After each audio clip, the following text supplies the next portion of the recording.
지금이라도 반도체 주식을 사기에 좋은 시기인가요? 라는 질문을 되게 많이 받습니다. 네. 저희가 기업을 뽑을 때도 투자의 관점이 중요하다. 일단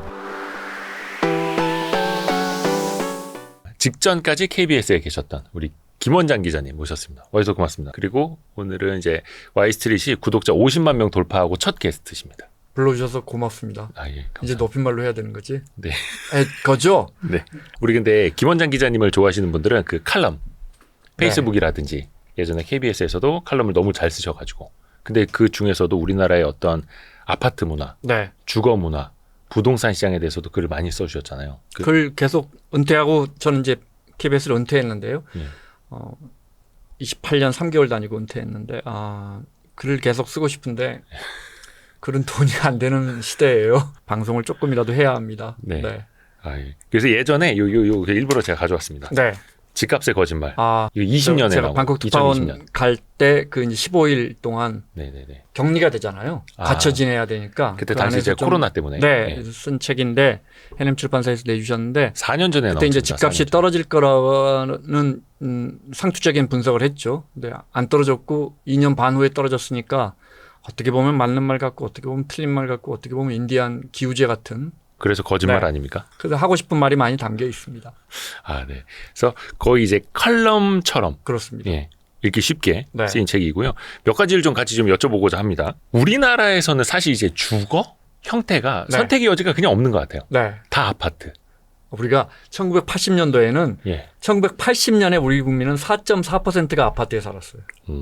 82년에 그 윤수일의 아파트 보면 아, 바람 부는 갈대 숲을 지나 아파트가 있어. 오, 갈대숲이라도 있었구나. 근데 이제 점점 아파트 문화가 심해지면서 네. 왜냐하면 아파트만 돈이 되니까 국토를 효율적으로 쓰진 못하지만 한 곳에 도심. 몰려서 살면 음. 기본적으로 이제 편리한 게 많죠. 음. 일단 뭐 직주가 근접이고 네, 직장과 사는 곳이 근접이고 네, 그렇긴 한데 이제 제가 오늘 드리고 싶은 건 그 정도가 너무 심한 거 아니냐. 예를 들어 우리가 도시계획을 할 때 여러분들 아시는 것처럼 주거지역, 상업지역, 공업지역, 그다음에 공원, 녹지지역 이렇게 네. 나눠놓잖아요. 네. 그 나눠놓는 이유는 다 있을 거 아니에요. 공장도 필요하고 공원도 그쵸, 필요하고.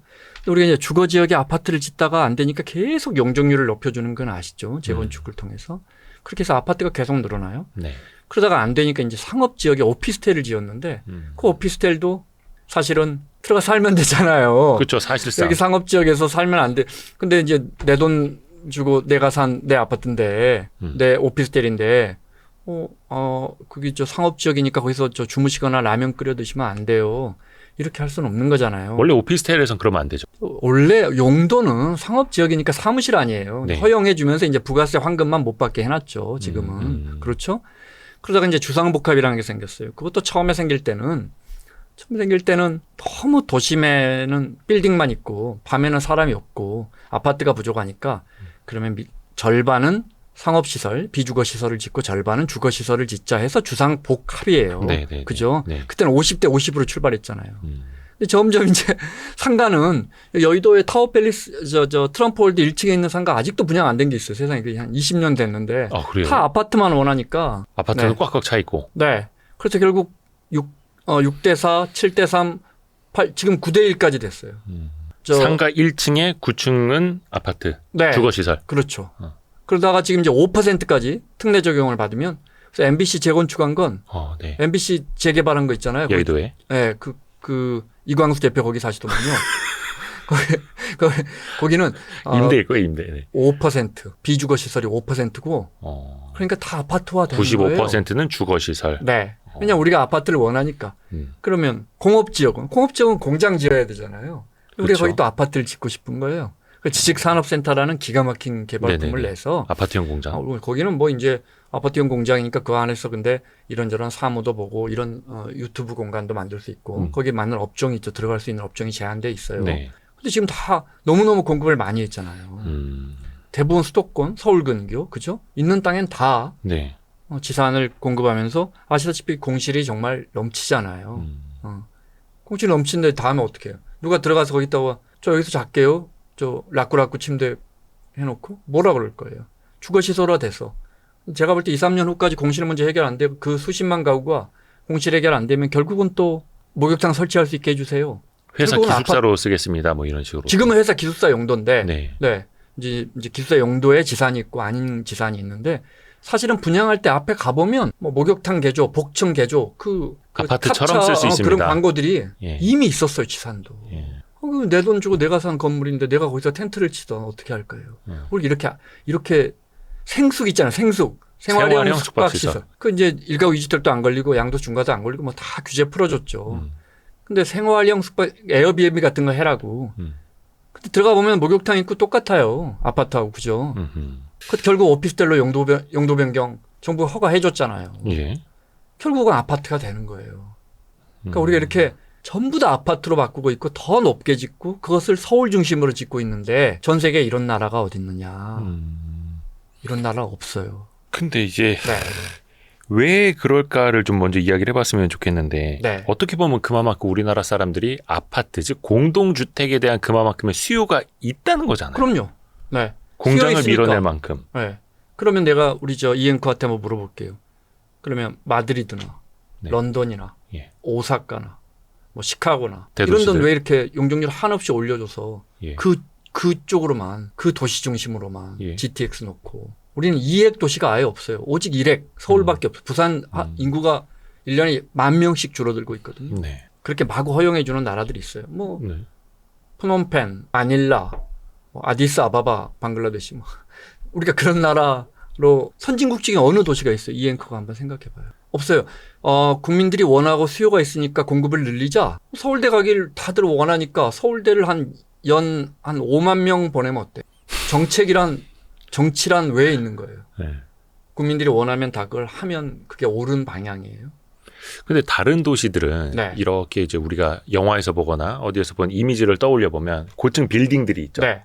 이렇게 삼각형으로 그러면서 이제 외곽으로 집들이 있고 이렇게 되는데 거기는 직주 근접을 원하지 않을까요? 왜 그러니까 그렇게 아파트가 저는 없을까요? 여의도가 지금 저희가 있는 여의도가 지금 재건축이 한참 활발하게 이루어지고 있잖아요. 네, 네. 이제 어디는 속도가 빠르고 어디는 좀 멈춰 있는데 저는 높여줘도 된다고 생각해요. 예. 네. 서울이 평균 용적률이 한 200도 안 되는데 네. 파리 100년 전에 지은 도시잖아요. 네. 100년 전에 지은 도시인데 그때 용적률이 250%였대요. 그러니까 쉽게 말 파리가 보통 7층, 8층 유럽이 네. 그런 구조잖아요. 바르셀로나나 마드리드 가도 그 정도 구조예요. 런던도 그 정도 구조고. 네. 왜냐하면 그때는 석재잖아요. 유럽은 예, 석재가 예. 올라갈 수 있는 아. 게 8층 정도가 한계였어요. 네.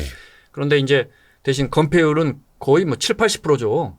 주변에 마차만 다니면 되니까. 그렇죠. 길이 좁죠. 네. 근데 우리는 이제 대신에 건물과 건물 사이 건폐율은 좀 널찍널찍하게 떼면서 더 위로 올릴 수 있어요. 네. 저는 용적률 올려주는 거, 상업지역 이런 거 저는 더 올려줄 수 있다고 봐요. 근데 제가 말씀드리는 건 시범 아파트 같은 경우에 용적률이 170% 정도 돼요. 근데 지금 450, 500% 정도 용적률을 올려줄 거라고요. 450인가? 네. 거의 3배 가까이 올려줘요. 네. 3배 올려주면 36평 갖고 계신 분들은 얼마예요? 6, 38. 108평을 받는 거예요. 내가 건축비를 부담한다면. 그게 맞는가? 그렇게 해서 시범 아파트 60층까지 그러니까 63빌딩만큼 되는 아파트들이 올라가요. 저는 여의도는 그 정도 된다고 봐요. 여의도 그렇게 해주면. 대치동은 어떻게 할 거예요? 잠실은 어떻게 할 거예요? 잠실. 보통 용적률이 예전에 잠실 1단지, 2단지 다 지금 한 15년 됐는데 그때는 270%까지 용적률 올려줬어요. 이미 지금 적용이 된 게. 그럼요. 그 아파트들은 다. 근데 이제 지금 사업성에 건축비가 올라가서 사업성이 안 되니까 이제 33층 룰도 물고 40층, 50층, 60층다가 지금 잠실주공은 70층 이야기가 나온단 말이에요. 주공 5단지는. 사업성이 나오려면 사업성이 나오려면 또 건폐율을 좀 넉넉하게 하고 높이 올려야 되고 네. 용적률을 워낙 높여주니까 지금 330% 이야기가 나와요. 잠실주공 5단지는. 270에서 330. 그렇죠. 최소한 그 정도는 돼도 뭐 사업성 나올까 말까 하겠는데. 그래요. 맞아요. 예. 근데 잠실의 헬리오시티 같은 데 가보면 예. 그게 270으로 지은 거예요. 280인가 270으로 지은 거예요. 용적률. 가보세요. 얼마나 빽빽한가. 그렇죠. 근데 엄청 330. 대단지니까. 이렇게 과밀하게 짓는다. 왜? 이유는 사람들이 원하니까. 수요가 있으니까. 그런데 건축비가 올라서 재건축이 어려워졌다? 그럼 용적률 더 올려줄게요. 더 높이, 더 많이 공급합시다. 시장 경제에서 그렇게 나쁜 건 아니에요. 그런데 서울에만 이렇게 지으면 또 서울 외곽에 일산, 분당 이런 신도시만 이런 재건축 재개발을 허용하면 그럼 나머지 도시에서는 누가 살 거예요? 근데 그게 또 아이러니하게도 그러한 수요가 있는 거고 그거를 또 끝없이 충족시켜 주다 보면은 또 도시의 모양이 또 괴상하게 될 테고 사는 네. 사람들은 더 불편하게 될 테고 근데 그럼에도 그 임계점이 어디인지는 모르겠습니다만 아직까지는 사람들은 그 도심에서 그 용적률에서 그 포화 상태에서 살고자 하고 이게 되게 아이러니해요. 네, 이건 그한테 한번 물어볼게요. 예. 분당이 한 10만 가구 될 거예요. 그게 이제 지금 용적률 정도 올려주면 한 14만, 15만 가구가 돼요. 네네. 그러면 4만 가구니까 한 얼마에 한 10만 명, 15만 명 정도의 인구가 늘어나죠. 그 사람들은 어디서 와요? 어디서 오냐고요? 분당은 아마 재건축을 하면 예. 다 분양될 거예요. 분당은 사업성이 나와요. 네네네. 그래서 신도시 특별법 이름 바꿔서 노후계획도시 특별법 분당을 위한 법이라는 말이 국회에서 이야기가 나왔었거든요. 인구가 늘어날 거라고요. 늘어나겠죠. 애초 당시에 우리가 1990년도에 일기 신도시를 개발할 때 당시보다 훨씬 많은 사람들이 와서 살게 돼요. 이 사람들은 어디서 와요? 서울에서 내 집 마련을 하기 위해서 가는 사람도 있을 거고 네. 그 주변의 도시에서 또 이제 분당을 조금 더 이제 상급지로 보고 갈아타려는 사람도 있을 대부분 거고. 후자겠죠. 네. 네. 그러면 이제 도시의 기능도 그렇고. 그러면 그분 중에는 이제 뭐 천안에서 오신 분, 평택에서 오신 분, 주변 성남에서 오신 분도 있을 거고. 거기는 또 누가 살아요? 아 이게 참 우리나라 이제 거의 갈아타기라는 글을 너무 이제 우리가 익숙하게 그냥 쓰죠. 갈아타기라는 용어를. 그런 거 아닐까요? 메커니즘이. 아니 거긴 누가 살아요? 누가 살아요? 필리핀 사람? 근데 결국은 이제 베트남 사람? 지역 공동화가 된다는 거죠. 그렇죠. 너무 과밀해요. 그리고 너무 급격해요. 네. 그러니까 제가 아까 말씀드렸잖아요. 어느 대도시 우리만큼 살거나 우리보다 잘 사는 도시에서 이렇게 서둘러서 재건축을 하고 안 돼요? 그래도 돈이 안 된답니까? 용적률을 조금 더 올려줄게요. 그럼 돈이 남군요. 그럼 여러분도 돈 좀 벌어야죠. 이미 재건축한 사람들은 돈 좀 많이 벌었는데 이런 사회적 합의가 돼서 합의가 된 건가요? 이런 나라가 어디 있냐? 우리도 새 집 한번 가져보자 뭐 이런 생각일 수도 있겠고. 네. 근데 또 너도 나도 수도권으로 또 서울로 들어가려고 하다 보니 지금 뭐 여러분들도 이제 집값 많이 느끼시겠습니다만 반등할 땐 당연히 서울 집값부터 뛰게 되고 지방과는 이제 가격차가 더 점점 더 벌어지게 되는 거고. 일단 그러면은 재건축 얘기 나왔으니까 네. 그 이야기를 조금 더 해볼게요. 근데 지금 보면은 건축비가 너무 많이 올라가지고 사업성이 일단 안 나온다. 네. 그래서 그럼 이 사업성을 어떻게 뽑아줄 것이냐? 그럼 높이 지어라. 이 얘기가 지금 계속 막 순환이 되고 있는 거잖아요. 원래는 신도시 특별법이었잖아요. 네. 네, 신도시 특별법을 하려고 보니까 그 옆에 신도시 아닌 신도시가 원래 이제 중동, 일산, 분당, 평촌 또 한 군데가 어디죠? 이렇게 5군데인가 그렇잖아요. 일기 신도시가 그래요. 네. 다른 데서는 왜 우리는 안 해줘? 이렇게 된 거예요. 점점 확대가 돼서 100만 가구 이상? 그랬더니 꼭 30년 넘어야 돼? 우린 20년 넘었는데 아직도 뭐 녹물 나오고 안 좋아. 그래서 20년 넘은으로 20년 넘은 100만 가구 이상. 그랬더니 대구 법물지구 이런 데서는 우린 75만 가구인데 100만 가구만 사람이야. 우린 사람도 아니야. 거기까지 이런 다 넣어주다 보니까 215만 가구를 재건축하는 215만 명도 아니 215만 가구를 재건축하는 거대한 법안이 총선 전에 여야 합의로 그냥 뚝딱 통과가 됐어요. 그게 신도시 특별법. 노후 계획도시 특별법이 정확한 용칭이에요. 이제 신도시만 아니고, 네. 그러니까 우리가 일기 신도시 때 노태우 정부 때 집이 너무 부족해서 세입자들이 자살하고 그랬어요. 정말 심각하게 집값이 오르고. 그래서 네, 일기 신도시를 우리가 이제 서둘러 만든 건데 그때 계획했던 게 200만 가구. 근데 우리가 지금 뒤집어 엎어야 할 가구가 215만 가구. 그러니까 그게 뭐 대통령 공약으로도 나오고. 네. 여야가 합의했으니까 정부는 당근만 주면 되고 그 당근 받아서 용적률이라는 당근 받아서 집 올려주면 돼요. 새 아파트를 지으면 대구에서도 새 아파트 지으면 결국 누군가 사겠죠. 헌 아파트가 빌 뿐이. 집은 소비자라 기본적으로 공급해야 돼요. 제가 이렇게 말씀드리면 그렇죠. 그럼 김 원장 기자는 집을 공급하지 말란 말인가? 그렇지 않죠. 공급해야 합니다. 공급해야 하는데 새 아파트에 대한 니즈가 있으니. 네. 근데 너무 지나치다는 거죠. 예를 들어 분당이 지금 170% 정도 180% 일산이 한 용적률이 170% 정도 돼요. 일산이 네. 169%인가 그럴 거예요. 네. 그걸 제가 아까 한 330에서 400까지도 역세권은 450, 500까지도 올려주기로. 역세권이라고 하면 여기서 500m 거리까지 이걸 올려주기로 했어요. 그러면 수도권에 한 1200가구 정도 돼서 25년 된 아파트. 네. 이런 아파트는 아까 말씀드린 것처럼 이건 뭐 가구수가 크질 않으니까 특별법에 적용도 안 된다고요. 네. 이런 아파트는 왜 용적률 안 올려줘요?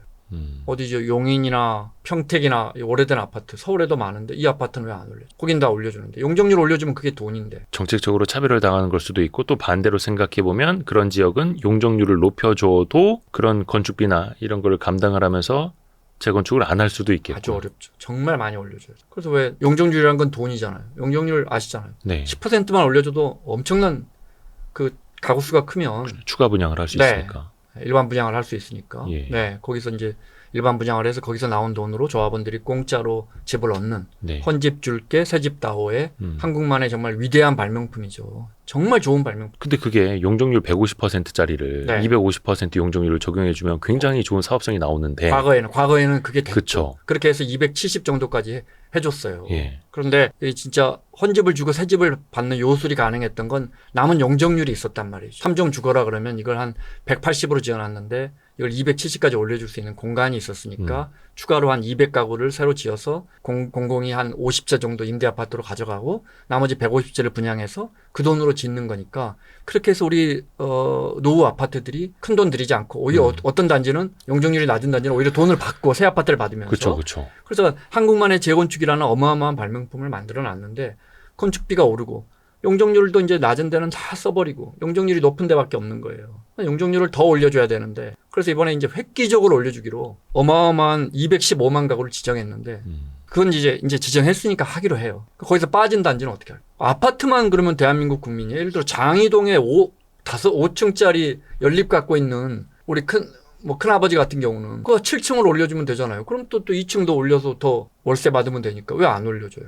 이건 어떻게 할래요? 물론 이제 거기는 이제 재건축이 아니라 재개발로 가자 뭐 이럴 수도 있는 겁니다만 네. 그것도 쉽지는 않고 오래 걸리고 물론 이게 그 용적률 올려준다라고 해서 그 사업이 다 착착 진행되는 건 또 아니더라고요. 네. 또 이거는 또 뭐라 해야 될까? 좀 굉장히 또 복잡한 일이다 보니까. 건축비가 물론. 오르면서 기본적으로 이제 완전히 나눠졌어요. 서울과 제가 볼 때 마지노선 분당 그 밑으로는 재건축이 진짜 어려워졌어요. 심지어 강남도 시공사가 아무도 안 들어온다잖아요. 강남의 아파트도 단지가 작으면 건축비가 올라가서 평당 1,100만 원이 된대요. 2개 동, 3개 동밖에 없으면. 네네. 최근에 보면 건설사들이 들어와서 서로 막 조합원들을 이렇게 구워 삶아서 네. 예, 좋은 표현은 아니지만 환심을 사서 시공사로 선정이 돼야 되는데 자 저희 재건축합니다. 강남의 무슨 동. 자 저희 재건축해줄 건설사 들어오세요. 아무도 안 들어온다는 거 아니에요.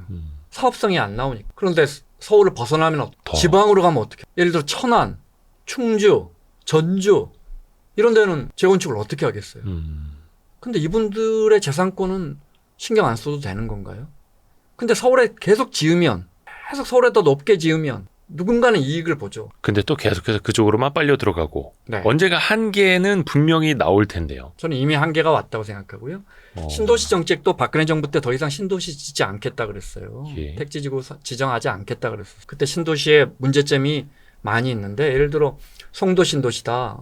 번쩍번쩍하죠. 네. 잘 지어놓은 도시예요. 우리의 도시계획 기술과 건축 기술이 복합된 멋진 도시예요. 네. 이제 많은 돈이 들어갔죠. 택지 개발하고. 그런데 송도 신도시에 대전 사람이나 서울 사람 많이 가지 않아요. 미국 사람 많이 오지 않아요. 대부분 인천 분들이거나 서울의 서쪽에 계신 분들이 일부가 갔을 뿐이에요. 그분들이 쓸 수 있는 아파트에 쓸 수 있는 돈이 요만큼이라고 생각해 봐요. 인천의 구도심에 있는 분들이 새 아파트를 송도나 청라에서 다 써버렸어요. 아파트를 잘 지어놨기 때문에. 그럼 이제 구도심은 어떤 에너지, 누가 와서 살 거예요? 서울의 강남 분들이 인천의 구도심에 가서 아파트가 분양되면 살까요? 대전에 있는 좀 중산층 분들이 돈이 있는 분들이 인천에 가서 살까요? 에너지를 송도에서 다 써버렸어요. 근데 계속 짓잖아요. 네. 예를 들어 송도에서 10만 가구를 써버렸으면 인천 구도심에 10만 가구를 분양할 에너지가 소진된 거예요. 그리고 그 임계점이 지금 와 있다. 그 말인 즉슨 재건축을 이렇게 뭐 용적률을 높여주고 뭐 인센티브를 주고 뭐 주민 동의율을 뭐 낮춰주고 해도 이게 과거만큼 잘 진척되지는 않을 수 있다라는 말씀이실까요? 그러니까 분당 밑으로는 제 주장이 아니고 지역에 따라서. 네, 분당 밑으로는 제가 볼 때는 재건축이 쉽지 않아졌어요. 그것 또한 양극화 네. 측면으로. 예를 들어 건축비가 지금 30억짜리 아파트를 건축비가 근데 원래는 5억 드는데 10억 든다고 생각해 봐요. 네네네. 근데 45억에 분양할 수 있는 아파트라면 30평을 그럼 건축비가 올라도 상관이 없잖아요. 딱 계산해봐도. 네. 그죠? 압구정 현대 같은 건 아무 문제가 없어요. 그런데 지금 5억이고 잘 지으면 8억에 분양할 수 있는 지방의 새 아파트라고 생각해 보세요. 네. 근데 건축비가 3억이 더 올랐어요. 음. 이게 답이 안 나오죠. 어떻게 할까요? 근데 그 말씀을 이제 딱 김원장 기자가 재건축이 되는 지역과 안 되는 지역을 딱 찍어주더라 이렇게 또 받아들일 수도 예, 굉장히 복잡해요. 예. 어느 지역으로 말씀드리기 어려운 게 네. 청주라고 해도 어느 지역은 용적률이 180, 130 정도 되는데 아. 여기 330 해주면 이거는 사업성이 나올 수 있고 네네. 서울이라도 용적률이 음마같이 1대1 되면 음. 정말 정부가 계속 봐주는데도 음마 진짜 재건축이 잘 안 되잖아요. 음마는 1대1 재건축이거든요. 용적률을 이미 다 써버린 거예요. 용적률이라는 마술 보따리를. 처음에 지을 때. 그럼 이제 종을 상향해 줘야 되는데 지금 어떻게 돼가고 있는지 제가 정확히 모르겠는데 쉽지 않죠. 그러니까 그 아파트 단지마다 케이스 바이 케이스라서 제가 뭐 어디는 된다 안 된다 말하기는 어렵고. 근데 또 이런 형평성 문제 때문에 새 아파트 공급을 또 주저할 수도 없는 노릇이고 정부 입장에서는 그렇지 않습니까? 아까 말씀하신 것처럼 네. 새 아파트에 대한 이제 수요는 계속 있을 수밖에 또 없기 때문에 그럼 이거는 계속해서 어떻게 보면 우리가 이제 안고 가야 되는 그 임계점을 부딪히기 전까지는 안고 가야 하는 그런 상황이라고 보시는 거예요. 그러면 또 3기 신도시 또 짓잖아요. 그렇죠. 택지도 잘 안 팔리고 있는데 그건 좀 외곽이기도 하고. 뭐 네, 어떤 지역은 또 일산보다도 가깝기도 한데 네. 그런데 제 말은 계속해서 아파트를 공급하는 게 집값 안정에는 도움이 될 텐데 지나치지 않나. 제가 첫 번째 드린 질문이 그거예요. 어느 선진국이 이렇게 해요. 그러니까요. 어디서부터 단추가 빗나갔는지 알기는 어렵지만 기본적으로 이 아파트 문화에 우리가 주택에 대해서 굉장히 집착하는 데는 한국 사람 유독 아파트에 집착하는 데는 아파트 문화가 숨어 있어요. 아파트 문화요. 우리는 어떻게 사느냐가 중요한 게 아니고 어디에 사느냐가 중요하잖아요.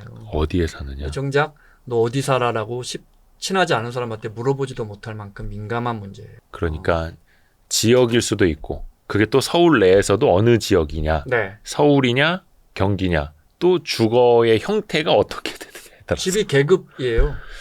불편한 이야기예요. 불편한 원베일리라는 데서 왜 예. 그 신용카드 있어요. 원베일리 아파트는 원베일리 주민들의 신용카드가 나와 있어요. 그 우리나라의 신분이에요. 아파트는.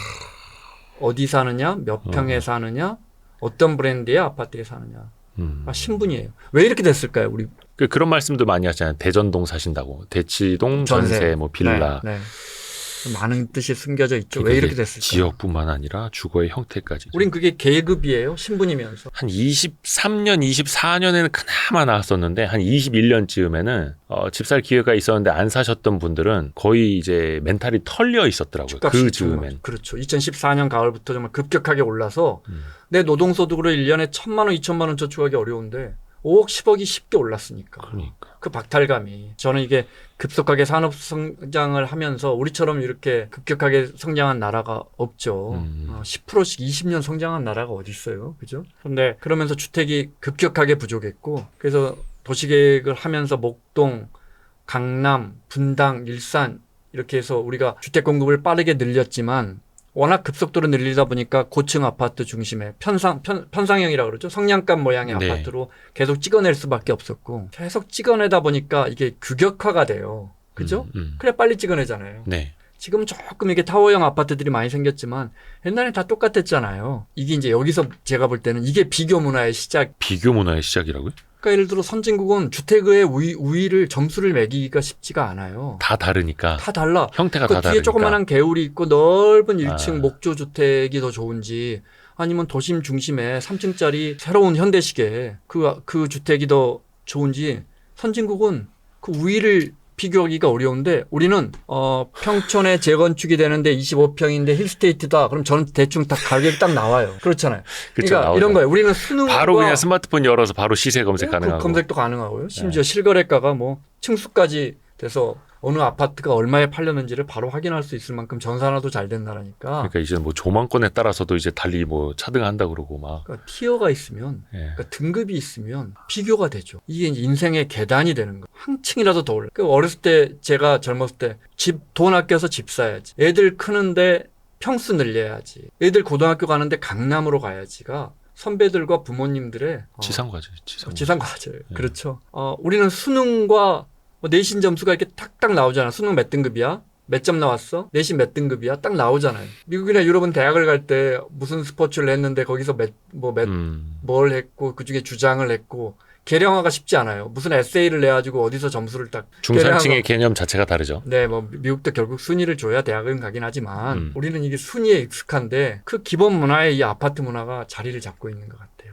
그래서 계속 비교를 해야 되는. 그 다음에 아파트 문화가 여러 가지를 잉태해요. 예를 들어 우리는 그냥 아파트 딱 들어가면 32평 똑같잖아요. 소파에 누워서 아빠 방도 없어 애가 둘이면. 그죠? 소파에 누워서 자다가 밥 먹고 예. 또 자요.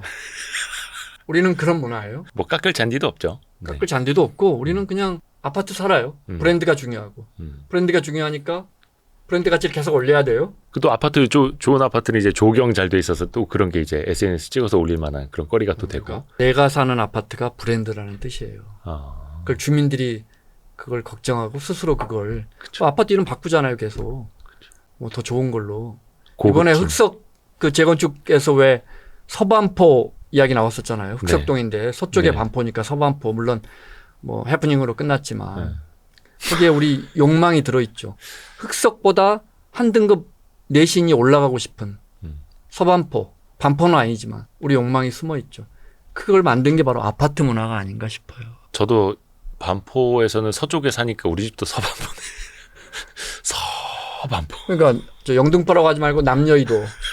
근데 이제 말씀해 주신 게 우리 그 욕망이 아파트 이름이 투영돼 명함이고 있어요. 신분이다. 네. 그 안에 욕망이 있다. 계속 건설사들도 그걸 계속 아파트에 브랜드 있는 나라가 하나만 돼보세요. 아, 외국엔 없나요? 없죠. 그리고 모든 대기업이 건설사를 갖고 있는 나라도 없어요.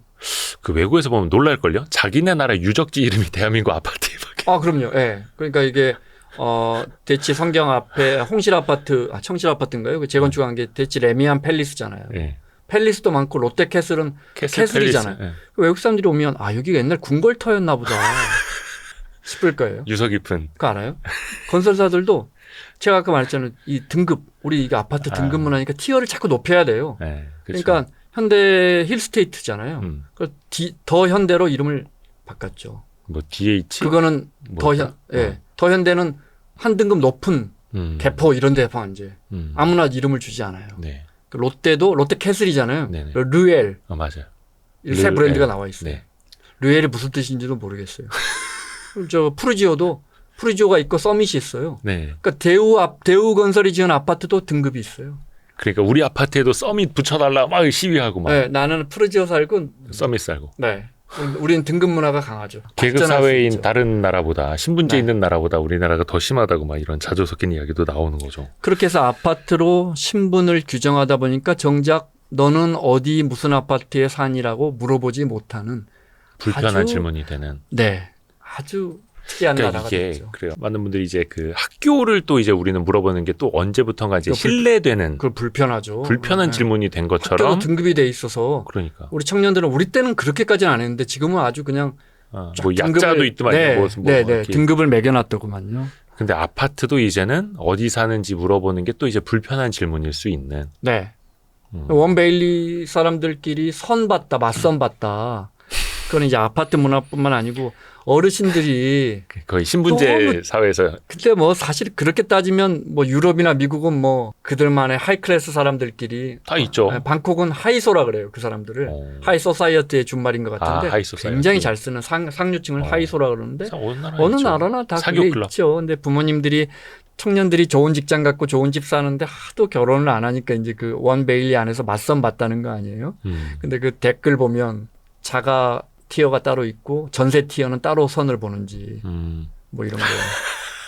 이사 가면 바로 이혼하나요? 이런 우스개 댓글들이 자가 달려 티어, 있고. 예, 전세 그래서 티어. 몇 동 몇 호면 바로 확인해가지고 좀 근저당 얼마나 설정돼 있는지. 그 등기부등본 떼보면 아니까. 누구나 떼볼 수 있으니 몇 동 몇 호인지 알면 그런 댓글들이 써져 있는 것 자체가 우리가 얼마나 아파트를 신분으로 계급으로 생각하는지 알 수가 있는 거죠. 그러니까 이게 뭐 어느 학교 초등학교에서 뭐 임대주택 사는 친구들 따돌림했다 이런 게 이제 사회면 기사로도 나오기도 하는데. 네, 지금은 담벼락에 이렇게 해서 그 놀이터 안에 접근을 어려워. 옆에 동네 임대 아니더라도 저희 애들 어렸을 때도 옆에 제가 마포 살 때 푸르지오 아파트가 새로 들어섰는데 그럼 새로 들어섰으니까 놀이터가 좋죠. 근데 못 들어가게 하더라고요. 그래서 출입 카드가 이제 결제 기능까지 있는. 그 카페에서 그래서 이 기자가 와서 아니야 커피라도 내가 살게 아니면 아니야 이건 우리 아파트 주민 아니면 결제가 되지 않아. 거의 뭐 사내 카페 할인되듯이. 그렇게 하죠.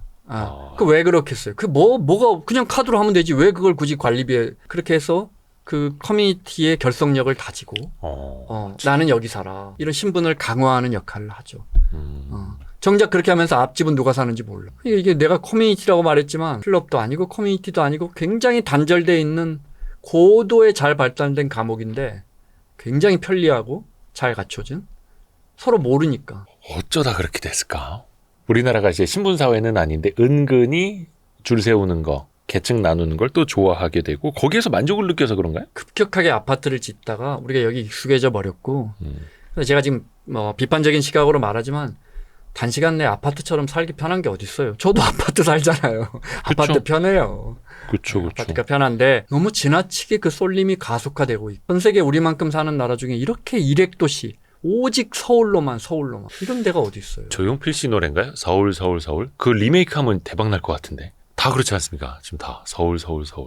GTX 같은 것도 결국은 지을 수밖에 없어요. 왜냐하면 그 주위에 배드타운들을 그렇게 지어놓고 정부가 뭐가 먼저 잘못됐는지 모르겠어요. 그리고 GTX 안 넣을 수가 없는 거죠. 그럼 이제 어떻게 해요? 그러니까 우리나라도 도심 기능이 물론 이제 서울 내에도 아파트가 있습니다만 추가로 공급하기가 한계가 있을 수밖에 없고 그래서 배드타운을 서울의 주변으로 지어놓고 거기에서 출퇴근이 가능하도록 만들어 놓은 게 지금 이제 지하철 노선이고 네. 거기 더 빠르게 이제 GTX로 하겠다라는 건데 이게 우리나라만 거의 이런 걸까? 이런 형태가? 근데 이 기자한테 물어볼게. 전 세계 어느 나라에 우리는 정말 세계 유수의 기업들이 많죠. 우리가 만든 자랑스러운 기업들이. 모든 본사가 서울에 있는 나라가 어디 있어요? 예를 들어서 서울 같은 곳이 우리나라에 두세 개만 더 있어도 이 정도는 아닐 텐데 네. 그게 또 아파트라는 하나의 또 문화로 나타나는 거고. 근데 그 앞에서도 우리나라는 정말로 그냥 어느 지역 어느 주거 형태 사는지만 알면 네. 바로 이제 시세까지도 우리가 알 수 있다 이런 이야기를 했는데 예전에 안톤 숄츠 기자라고 그분도 기자네요. 독일에서 네. 기자 하시다가 또 한국 와서 일하고 계시는데 그분이 한국인의 이상한 행복 책 쓰셔서 저희 나오신 적인데 그 얘기를 했어요. 진짜 독일은 어느 집에 사는지 그 집값이 얼마인지를 아무도 모른다는 천차만별이니까 다 다르니까 아예 시세를 알려고도 안 하고 20년 30년 내가 그거 사는데 어차피 팔 것도 아니고 이 집값을 알아서 뭐 하냐 이런 건데 우리는 너무 다르죠. 아니 이게 집값이 많이 오르니까 일본만 해도 안 오르잖아요. 일본 도심지에서 직주 근접한 아파트들의 가격이 우리 돈으로 10억에서 15억 정도 해요. 우리보다 규모는 조금 더 작은데, 근데 그러니까 우리 아파트가 이제 상대적으로 일본에 비하면 좀 비싼 편인데 그 사람들은 그렇게 집값에 관심이 없죠. 근데 예를 들어 우리가 이대호 기자가 주가가 많이 올랐어요. 갖고 있는 주식들이. 근데 궁금하잖아요. 뭐 샀어? 그렇죠. 시세 변동이 뭐 있으니까. 갖고 있어? 네. 몇 프로 나왔어? 이렇게 되잖아요. 계속 갖고 있을 거야. 우리는 아파트가 투자재잖아요. 소비재면서 그 콘크리트 덩어리가 궁금하죠. 우리는 그 사람의 상징이라니까요. 아파트가. 이 콘크리트 소비재. 덩어리가 앞서 말했지만 그 부동산 공화국 쓴 발레리 줄레조라는 네. 사실 프랑스의 지리학자인데 우리나라에 처음 와가지고 인천공항에 내려서 이렇게 쭉 강변을 가다가 반포하고 압구정에 있는 오래된 아파트들 네. 그때는 아마 이제 반포가 재건축되기 전이었을 것 같아요. 보면서 저 철골 구조물들은 북한이 혹시 넘어오면 탱크를 막기 위해서 쓰러뜨리기 위해 있는 건가요? 라고 물었다는 거 아니에요? 그래서 아니에요. 저 엄청 비싼 아파트들이에요. 저게 새 아파트 이해가 안 더 되는 비싸요, 거죠. 막 이렇게. 엄청 유럽은 그런 고층 공동주택에는 되게 이민자나 이런 사람들이 사는데 우리가 그런데 모여 산다는 게 완전 반대네요. 네, 진짜 특이하죠. 네. 반포의 AID 아파트 1단지 옆에 조그마한 AID 원조해줘서 60년대 미국이 우리에게 원조해줘서 그 돈으로 지은 아파트예요. 네, 60년대 70년대 초반에 사람들이 우리가 예를 들어 우리가 카메론에 원조해줘서 지은 주택들이 있을 거라고요. 네. 예를 들어 개발 원조로 우리가 갔더니 그 원조 주택의 사람들이 뭐 어려운 형편의 사람들이 잘 살고 있어야 되는데 가서 물어보니까 이거 40억이에요. 이거 얼마 웃기겠어요? 근데 지금 그렇잖아요.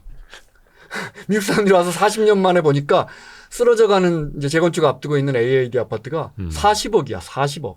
아주 특이하죠. 우리만의 주택 문화. 땅값이잖아요. 땅값. 어떻게 보면. 뭐 우리가 그만큼 급속한 발전을 했으니까 절대 나쁜 것만은 아니에요. 근데 우리는 이제 말씀하신 것처럼 소비재이자 투자재로 인식을 하고 네, 있고. 집으로 돈 벌어야 되죠. 그러면 다른 나라도 아파트가 있을 텐데 거기는 네. 우리랑은 많이 좀 다를까요? 우리하고 같은 곳은 중국. 땅은 물론 정부 이제 소유고 그죠, 70년간 나라 거죠. 사용할 수 있는 권리를 사는 건데 예. 이렇게 뭐 몇천 가구, 몇만 가구, 중국은 이제 여기도 우리보다 훨씬 더한 나라니까 몇십만 가구를 뭐 한꺼번에 공급해서 뭐 도시 전체가 텅 비어 있고, 네. 지금 뭐 2천만 가구가 빈집이다, 4천만 가구가 빈집이다. 그래서 프랑스 사람들 전체가 들어가서 그 빈집에 살 수 있다. 우리하고 좀 다른 건 있어요. 주차장 같은 거 떨어져 있고, 예. 주차장이 내 소유가 아니에요. 뭐 이런 식으로 아. 조금 문화가 다르지만 공동주택의 집값이 한없이 올라가고, 중국이 지금 부동산 시장 안 좋다 해도 일선 도시 가면 뭐 기본 50억이에요. 네, 상하이 이런 데는 100억 다 좋은 아파트는 다 100억이 넘고요. 네. 이게 이제 이런 우리만의 아파트 문화, 아파트가 신분을 상징하고 아직도 아파트에 매여 사는 이게 이제 중국이 있고. 그러니까 제가 여러분께 말씀드리고 싶어요. 어느 나라를 따라가고 싶어요. 아니면 어떤 문화에서 벗어나야 할까요? 네, 일본만 해도 이제 우리하고는 일본은 지진이라는 지정학적 특색이 있지만, 지리적 특색이 있지만, 일본은 100가구 이상 아파트 거의 없어요. 보통 한 동, 두 동짜리 이런 거예요. 우리만 이렇게 때로 지어서 이렇게 울타리 치고 모여서 살고 집값 올라라 제사 지내는 이런 독특한. 그렇게 따지면 이제 맨하탄이라든지 시드니라든지 그런 데도 엄청나게 고층 아파트 타운이 있고 네. 그런 데는 이제 진짜 부자들이 살죠. 100층짜리 이런 데 부자들이 살고. 그런데 그건 제한적이죠. 우리도 그래서 제가 말씀드린 용산, 여의도 이런 데 저는 100층짜리 아파트 들어서도 된다고. 실제 해운대의 LCT는 101층이에요. 네. 우리나라 제일 높은 아파트인데 저는 가능하다고 봐요. 나쁜 거 아니라고 봐요. 그런데 그게 어디까지 할 것이냐. 예를 들어 방콕에 제가 3년 살았는데 방콕은 그냥 여기 불쑥 저기 불쑥 짓거든요. 도시 기부 체납도 안 해요. 그러니까 50층짜리, 30층짜리 빌딩이 90층으로 바뀌는데 멋지게 짓는데 그 앞 도로는 그대로 있어요. 그 앞에서 차가 한 30분씩 안 나가요. 우리가 이런 걸 본받아야 할까. 유럽 국가들은 왜 그렇게 집값이 올라가는데, 도심지 집값이 올라가는데 왜 그렇게 대규모 주택 공급을 안 할까. 주택 공급이라는 게 꼭 새 집을 지어야 하느냐. 지금 집을 갖고 있는 사람이 이제 나 대치동에서 그만 살게. 우리 아이가 대학 들어가서 학원 보낼 이유도 없고 여기 한강하고 멀어서 차도 막히고 저 이거 그냥 40억에 팔고 나갈게요. 그럼 이게 주택 공급이 되는 거예요. 네. 근데 우리는 이게 잘 안 돼요. 보유세가 낮아서. 버틸만 한데 나 뭐 연금 나오는 것도 있고 예금 이자 나오는 것도 있는데 얼마 전까지 2년 전까지는 이제 보유세율이 급격하게 올랐죠. 그것도 좋은 건 아닌데 오르면서 견디기 힘들 만큼 급격하게 올리면서 아이고 팔고 떠나야겠다 이런 분들이 좀 있었는데 또 이제 이번 정부 들어 종부세가 급격하게 보유세가 내려가면서 지금 한 30억에서 35억 갖고 계신 분들은 한 600만 원에서 800만 원 재산세 1가구 1주택이라면 물론 경우마다 다 다르지만 보통 한 6, 700만 원밖에 안 내요. 그러니까 버틸만 하거든요. 집값은 계속 오르고. 근데 선진국은 보유세가 비싸니까 버티질 못해요. 나가야 돼요. 대신에 자기 소득이 정점일 때 그 코어 지역에 살죠. 그리고 나가요. 그러면서 공급이 일어나요. 그러면서 세대가 바뀌어요. 우리 지금 대치동이나 청담동 가보세요. 전부 연세 드신 분들이 20년, 30년씩 점유하고 계세요. 유동화도 잘 안 돼요. 여러 가지 이유가 있어요. 문화적으로.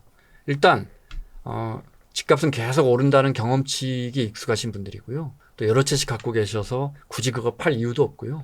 말씀드린 것처럼 보유세가 견딜만 해서 굳이 뭐 이걸 그래서 어떻게 하느냐. 팔지 않고 증여하죠. 그렇죠. 네. 이걸 하나의 이제 자산으로 생각하다 보니까. 네. 그다음에 자식들 결혼하는데 강남에 집 한 채는 있어야지 이런 문화적 현상도 있고. 왜냐하면 집이 계급이니까. 자식들 결혼하는데 내 계급장이 있어야 되거든요. 그게 집이에요. 그러니까 더 팔지 못하고. 그래서 공급이 원활하지가 않아요. 그러니까 30, 40대 내가 의사를 한들 아주 뭐 변호사를 한든 젊은 그 고소득층이 진입하기가 쉽지 않아요. 최소 2, 30억을 내야 되니까. 좋은 주택 지역으로.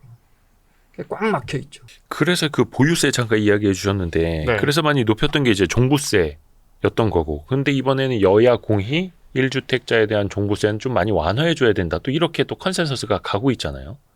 우리가 이제 뭐 700조 제정하는 나라에서 종부세로 7조까지 거치다가 지금 이제 많이 깎아줘서 4조 거치니까 네.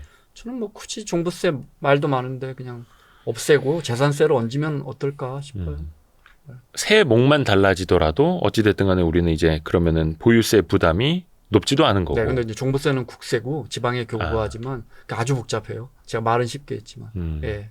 그래서 예를 들어 여당도 세수가 부족하니까 종부세 폐지하자는 말 쉽게 못 해요, 지금. 그다음에 예를 들어 그 지역에서 제일 세금 많이 걷는 게 뭐겠어요? 제가 지방세라 그랬잖아요. 그 지방세 중에 제일 큰 게 재산세예요. 네. 취등록세하고. 근데 그것보다 지역 교부금으로 주는 종부세가 더 많은 자치단체가 있어요. 울릉도 같은 데는 종부세에서 나오는 서울에서 걷어갖고 주는 정부에서 걷어서 주는 그 교부세가 더 커요. 그래요. 네, 울릉도군 같은 경우에. 그러니까 싫어해요. 종부세 계속 걷자고요 이래요. 여당에서 함부로 종부세 못 건드려요. 구체적으로 들어가면. 근데 또 이게 또 그냥 내가 나고 자란 곳이 강남이고 나고 자란 곳이 서울이고 여기에서 한 30년째 살아서 집값이 높아진 건데 왜 뭐 보유세 부담을 또 이야기를 하느냐 이러면 또 이제 불편해 하시는 분들도 그런 계시고요. 분들도 계시죠. 예. 네. 그런데 이제 집이라는 건 땅이라는 건 인류가 시장 경제가 생긴 이후에 수천 년 동안 땅을 먼저 점유한 그 지대라 그러잖아요. 네. 렌트. 네. 지대를 소유한 사람이 훨씬 유리했잖아요. 그래서 항상 수천 년 동안 인간에게 고민이에요. 얼마나 세금을 물릴 것이냐. 땅을 소유하면 유리하니까. 심지어 유대인들은 희년이라는 개념까지 갖고 있어요. 희년. 이게 계속해서 땅을 굴리면 땅이 이렇게 척박해지니까 조금 쉬어라. 50년 만에 7, 6, 7, 7에 49. 7년씩 7번인가, 7년에 7번인가요? 49년째 해서 50년에 희년. 땅의 소유지를 전부 백지화하는 거예요. 세상에 그 수천 년 전에. 왜냐? 땅을 갖고 있는 사람이 너무 유리하거든. 그러니까 50년 만에 한 번씩 디폴트 처리를 하는 거예요? 네, 판갈이 한번 하자. 그런 거예요. 토지에 대한 규제는 어마어마하게 많아요. 근데 왜 내가 집이 갖고 있다는 이유만으로 세금을 물리느냐? 프랑스는 있잖아요. 월세를 내지 않아도 세입자를 트레브 이베흐날이라고 그래요. 겨울의 휴전이란 뜻이에요. 트레브 이베흐날. 겨울에 세입자 못 쫓아요. 11, 12, 1, 2 넉 달 동안. 세입자를 못 쫓아내요. 내 돈, 내 산, 내 집인데 세입자가 월세도 안 내. 근데 못 쫓아내. 땅이라는 특수성 때문에. 땅이라는 특수성. 그래서 이제 땅도 어떻게 보면 예전에 좀 급진적인 이야기도 나왔었어요. 이걸 이제 공공재로 인식을 해서 네. 또 뭐 어떻게 뭐 보유세를 더 이제 극단적으로 높여야 된다. 뭐 이런 이야기도 했었고. 그 예전에 화제가 됐던 김 원장 기자님의 칼럼이 결국 다 아파트가 될 거예요. 네, 네. 이게 작년 말. 이게 KBS 거의 뭐 마지막으로 쓰신 네. 칼럼이었나? 예, 그랬을 건데. 근데 이걸 또 피할 수도 없을 것 같고 결국은 지금 다 맞아요. 아파트가 네. 되어 가고 있고 해법이라면 또 어떤 걸 찾아봐야 될까요? 그래서 다시 말씀드리지만 아파트 짓지 맙시다. 우리 다 텐트에서 주택에서 삽시다 절대 아니고요. 이미 이렇게 다 지어놨고 몇 가지 말씀을 드릴게요.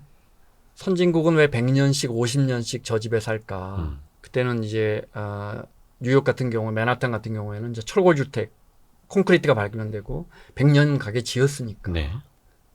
그러니까 우리도 지금 이제 재건축하면 좀 멋지게 지어서 100년 쓰면 돼요. 우리만의.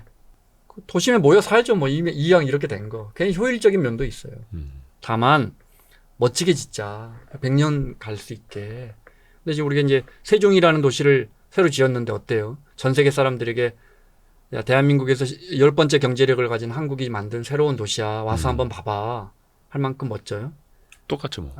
정부 청사만 이렇게 우리가 갖고 있는 기술력, 우리가 갖고 있는 문화력, BTS나 삼성전자나 하이닉스의 HBM이나 못해서 주거문화 형편없어요. 그죠? 우리나라가 참 쌓는 걸 잘하네요. HBM처럼. 아파트도 잘 쌓고. 그거 아닙니까? 주거문화? 네. 네.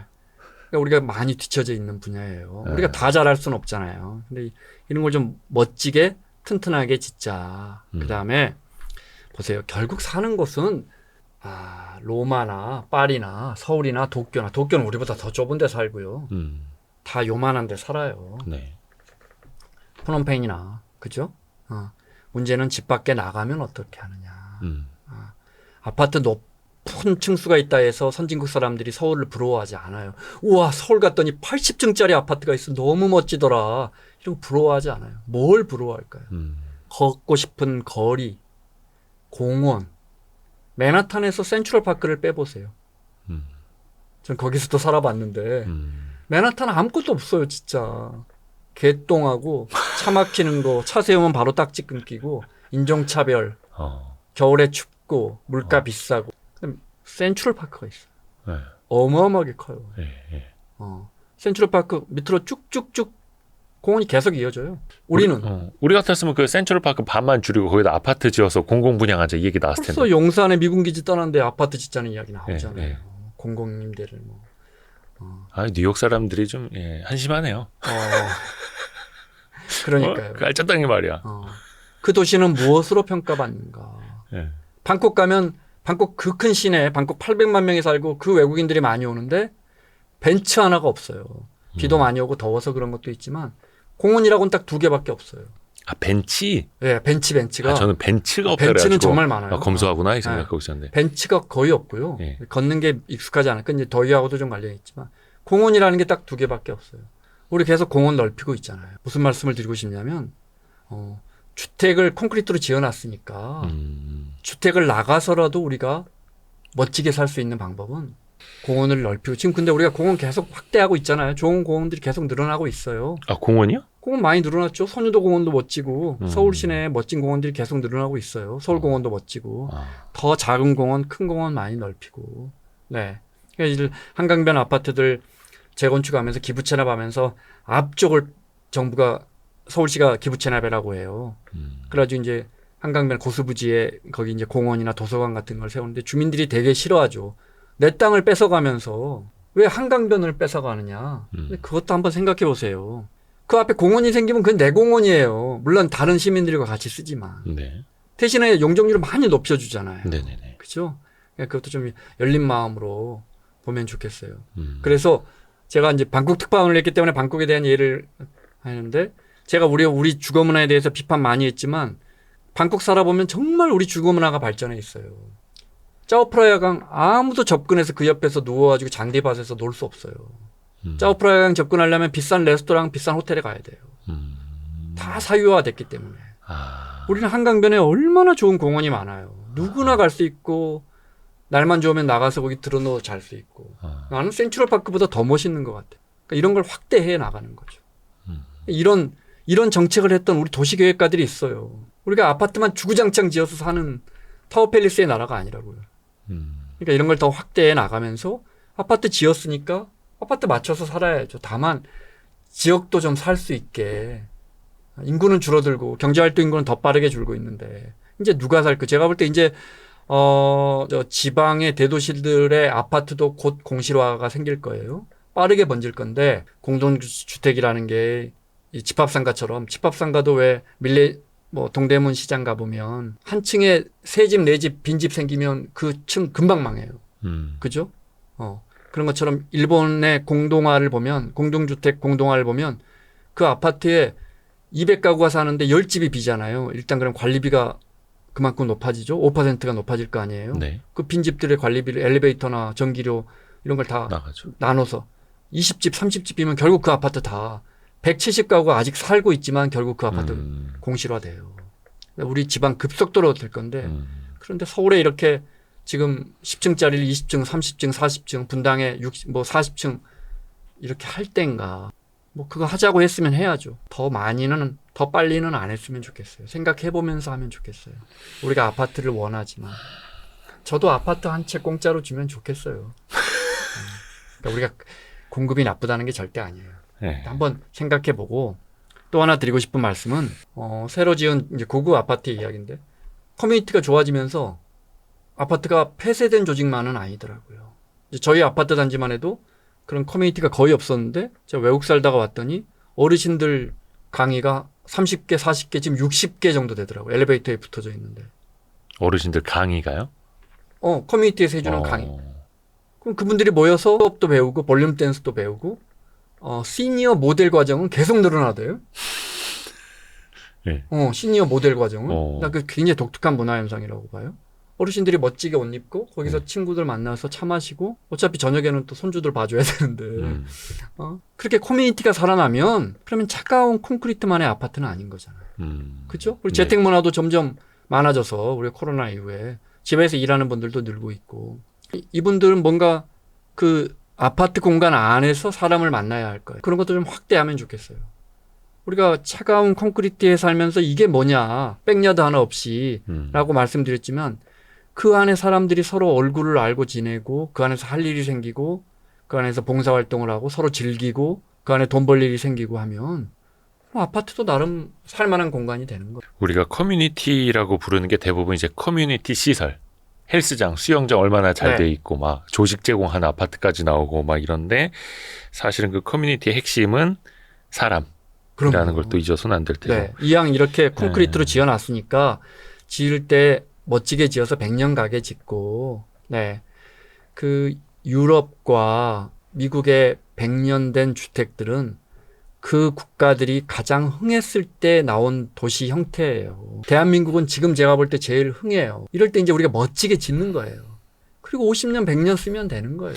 그 몇 년 전에 본 기사인데 서울에 어떤 그 명품 아파트가 있다라고 해서 찾아보니까 되게 오래된 아파트였더라고요. 저층. 거기에 경비 아저씨가 병가를 쓰고 이제 좀 편찮으셔서 출근을 못 하니까 아파트 주민들이 돌아가면서 경비실을 지키기도 하고 같이 아파트도 청소도 하고 근데 거기 뭐 장관 출신들도 살고 있고 네. 뭐 어마어마한 분들이 살고 있는데 되게 그냥 오래된 아파트인 그래서 아 저게 진짜 명품 아파트인데 네. 라는 생각도 들고 근데 김원장 기자님 방금 해주신 말씀이나 이런 사례를 보면은 아주 특수한 하고 이례적인 어떤 그냥 너무 동화 같은 이상적인 모습 아닌가라는 생각이 들기도 하고요. 누가 살고 있느냐를 알면 네. 물론 사이가 안 좋아질 수도 있지만 거기가 훨씬 따뜻한 공간이 되죠. 신영복 선생님이 층간소음에 대해서 정말 명언을 하신 게 있어요. 위층 아이 이름만 알면 그 집 딸그락거리는 소리 그렇게 귀에 거슬리지 않는다. 진짜 저는 명언이라고 봐요. 내가 아는 애가 뛰면 그게 소음이 아니에요. 그렇죠, 사실은. 네, 서로 알고 지내면 우리가 그렇게 문화를 만들어야죠. 어떻게 허물 거예요, 이제? 이거 다 허물어? 미국처럼 그런 주거 문화 만들어? 어쩔 거예요. 여기서 우리가 잘 맞춰 살아야죠. 그렇죠. 좋든 싫든 네. 이 아파트 공화국에서 맞추면서 살아가야 되는 거고. 오늘 이제 김원장 기자랑 함께 하고 있는데요. 우리 준비한 이야기는 여기까지 하고 최근에 좀 핫한 이야기. 근데 또 이제 다른 데서 다 하는 이야기는 하기 싫다고는 하십니다만. 네, 뭐든 물어보세요. 근데 진짜 사람들이 제일 궁금한 게 그거잖아요. 결국은 이제 집값이 어떻게 될 것인가. 또 최근에 보면은 집값 조금 하락론을 이야기해 주셨던 분들의 영상에 악플이 달리기 시작했습니다. 안 떨어지니까. 그러니까 오히려 서울은 이제 회복 거의 다 네. 했다. 근데 막 이제 이러니까. 그분들 비판하고 싶은 생각은 없어요. 저도 40대 초반에 되게 집값 많이 떨어진다는 이야기 많이 했고 이런저런 통계로 안 떨어질 수 없다고 생각했는데 네. 우리가 시장에서 이 앵커 너무 잘 알잖아요. 가격을 예측하는 것만큼 정말 의미 없는 일은 어렵죠. 없는 것 같아요. 네. 네. 아니 파월이 인플레 예측하는 거하고 똑같은 거 아니에요?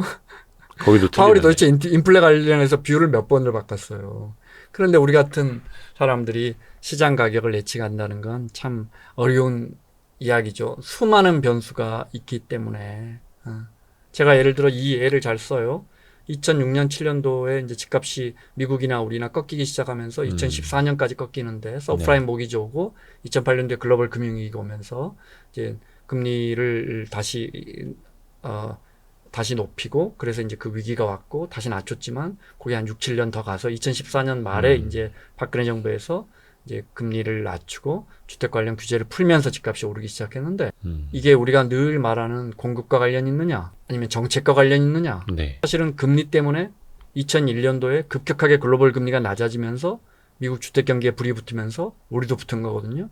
그 금리는 왜 낮아졌는지 알아요? 2001년도 9월 11일 때문이에요. 9.11 테러 때문에. 9.11 테러 때문에 그 전에도 한 단계 낮췄지만 5%였던 미국 연준이 그걸 이제 1, 2년 동안 1%로 낮추면서 코로나 때하고 거의 똑같아요. 그러면서 이제 주택 시장에 불이 붙었죠. 그게 이제 2006년 말에 서프라임 모기지로 결국 폭탄이 터지는데 그러면 보세요. 2006년 7년부터 2017년까지 집값으로 이익 본 사람 손해 본 사람들은 결국 오사마 빈 라덴 때문에 그렇게 된 거예요. 따져보면.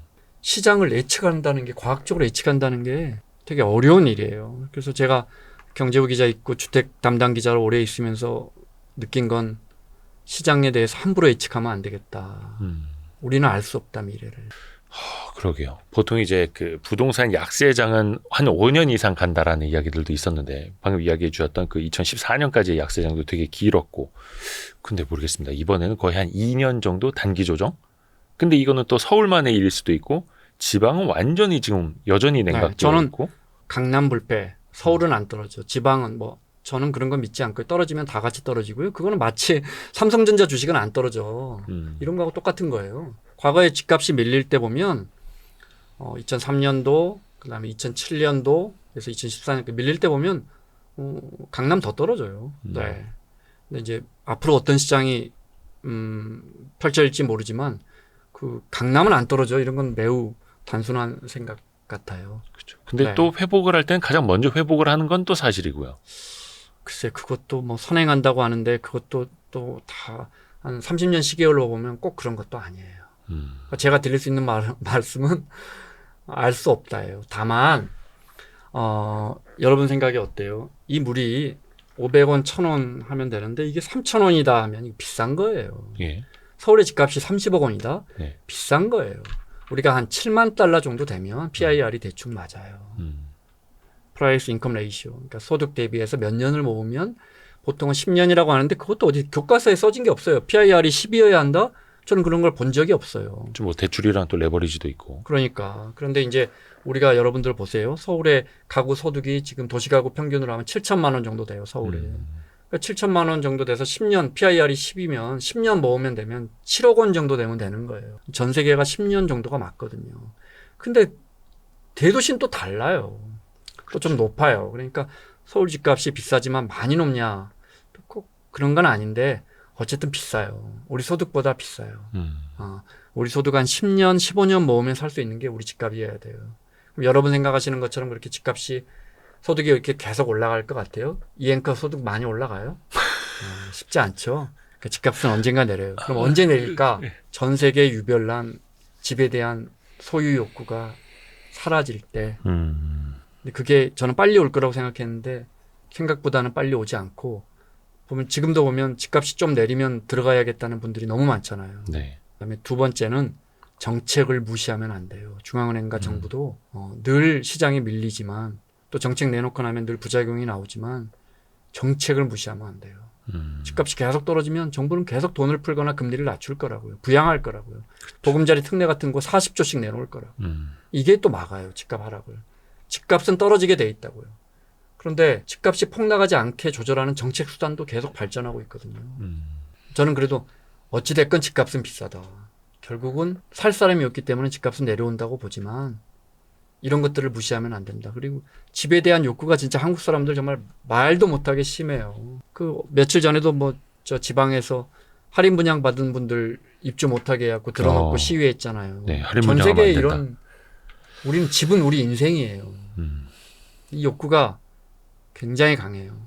그렇지만 또 자산시장에 연착륙은 없다. 이 앵커가 잘 알잖아요. 우리가 그만큼 욕구가 강한 만큼 그 욕구는 두려움과 비례해요. 그래서 주택이라는 재화는 아주 독특해요. 이게 10억짜리인데 11억? 그러면 사람들이 이게 눈여겨봐요. 13억 되면 살려고 해요. 15억 되면 못 사서 안달이에요. 맞아요. 이게 운동화나 노트북하고 아주 다른 재화예요. 근데 이게 반대로 이게 9억이 되잖아요. 사람들이 사요. 떨어졌구나. 8억, 7억 되잖아요. 안 사요. 우리 모든 욕구의 결정체. 그러니까 불과 한 1년 반 전까지만 하더라도 저 둔촌주공 미분양 된다고 그거 사면 이제 큰일 난다고 막. 그렇게 그래서 정부가 사실은 밀어준 거 아니에요. 그렇죠. 그래서 이제 말씀하신 것처럼 그래서 정책을 간과하면 안 된다. 그건 이제 사실 예상할 수 없는 그런 또 변수가 돼버리니까. 그렇죠. 그렇지만 그 정책도 한계가 있을 것이고 근본적으로는 사람이 없잖아요. 누가 살 거예요. 과연 먼저 오른 서울 집값이 지방의 집값을 순차적으로 끌어올릴 것인가 아니면 공동화되고 있는 지역의 집값이 서울 집값까지 끌어내릴 것인가 아니면 서울과 지방은 아예 다른 세상이 될 것인가 저는 이게 참 궁금하더라고요. 쉽지 않아요.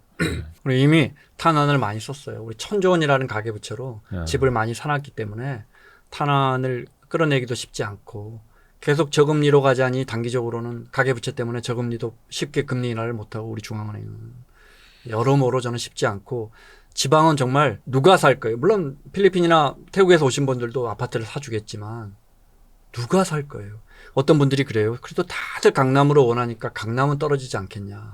강남은 저는 비싼 아파트는 저는 10몇 년 전에 제가 썼던 칼럼 중에 1억짜리 아파트 나올 거다. 평당. 어디에서요? 서울에서. 서울에서. 네. 아, 네. 지금 뭐 1억짜리 이미 아파트 뭐. 흔해지고 있죠. 네, 평당 1억짜리 아파트가.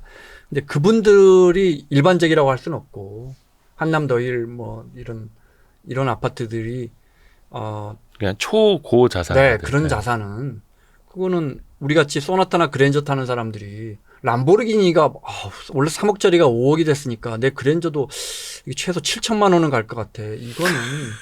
그거는 그 시장은 전혀 이 시장 경제 우리 수요 공급하고 맞지 않고 나머지 시장은 강남을 원하니까 강남 가격은 떨어지지 않을 것이다. 강남에 있는데 성수동의 주택이 33억짜리가 새로 나왔는데 너무 괜찮아. 근데 그게 금매로 29억이 됐어. 나 옮겨갈 것 같은데요? 성수동 멋진 도시인데요? 멋진 곳인데요? 그럴 수 있죠. 네. 뭐 레벨이 얼추 이제 비슷하니까요. 그러니까요. 왜 강남에만 꼭 살아야 돼요? 다른 데에 대체할 수 있다면? 강남 집값은 안 무너질까? 그건 정말 삼성전자 주식은 안 떨어져. 이렇게 주식을 잘 모르는 사람들의 이야기예요. 뭐 항상 그 칼럼을 통해서도 지적을 해 주시는 것처럼 어떻게 보면 이제 언론의 헤드라인은 항상 그렇게 톱 평당 얼마 찍은 신고가 찍은 몇몇 아파트들의 케이스가 또 이제 많이 부각이 되다 보니까 우리나라 사람들 또 이제 포모 현상 되게 심하지 않습니까? 그래서 또 이거 안 되면 세컨 티어라도 어디라도 이렇게 되면서 이제 막 피라미드화 되는 것 같아요. 장년층이 돼서 회사를 은퇴하고 저도 똑같은 실수를 거듭한 기자지만 지금 부동산 기자를 쓰는 친구들의 상당수가 무주택자고 젊은 친구고 게다가 이분들이 우리 때는 여의도에 2억 5천이면 아파트를 샀어요. 저 신혼 때. 아이고, 3부 배야. 아파트 25평 아이고, 배야. 샀어요. 그러니까 제 소득에 제 주변에서 그때 그랬어요. 제 저도 소득의 한창 7, 8년을 기자 모으면 샀어요. 네. 네. 그런데 지금 부동산 담당 기자들이 주택을 하는 건 정말 부모가 도와주지 않고는 크게 도와주지 않고는 쉽지 않잖아요. 이제는 뭐 근데 집을 안 갖고 있다 보니까 주택 시장에 대해서 집을 많이 거래해 보지 않아서 주택 시장에 대해서 쓰는 게 되게 표피적이에요. 그런 부분도 많이 느껴요. 종부세 과장하는 거 보면 종부세를 안 내봤거든.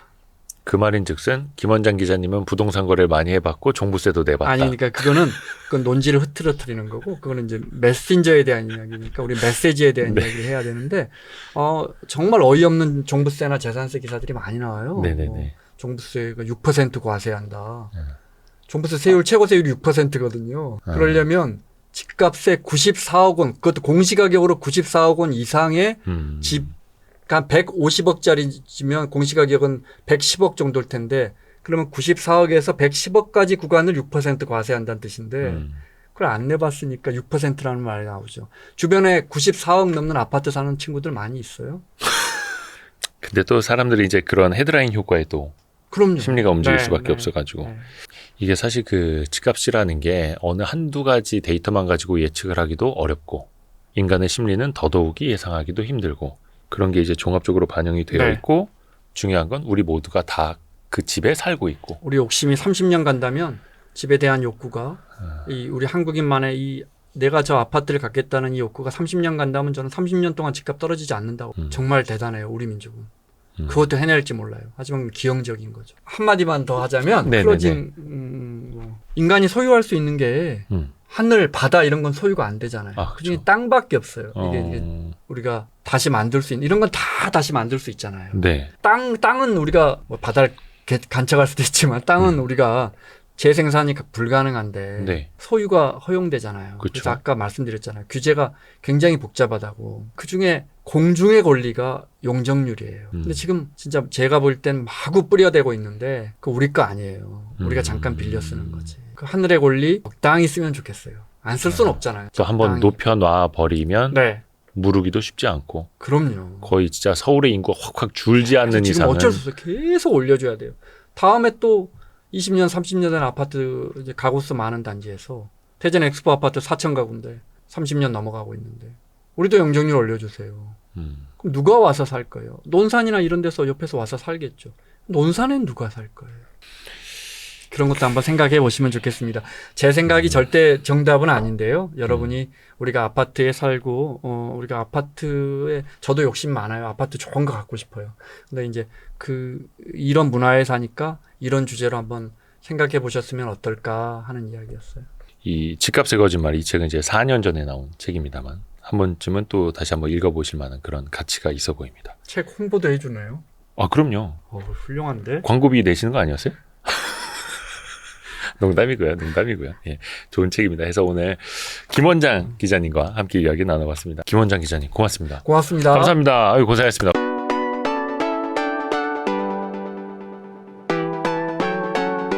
다음번 상승 사이클을 기대하면서 지금이라도 삼성전자, 하이닉스 주식을 사모으면 좋을까요? 지금이라도 반도체 주식을 사기에 좋은 시기인가요? 라는 질문을 되게 많이 받습니다.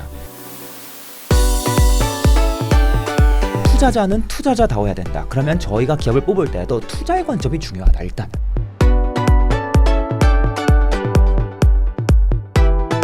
투자 공부에 드는 시간을 확실히 단축해드립니다. 서두르세요. 고정 댓글을 확인하세요.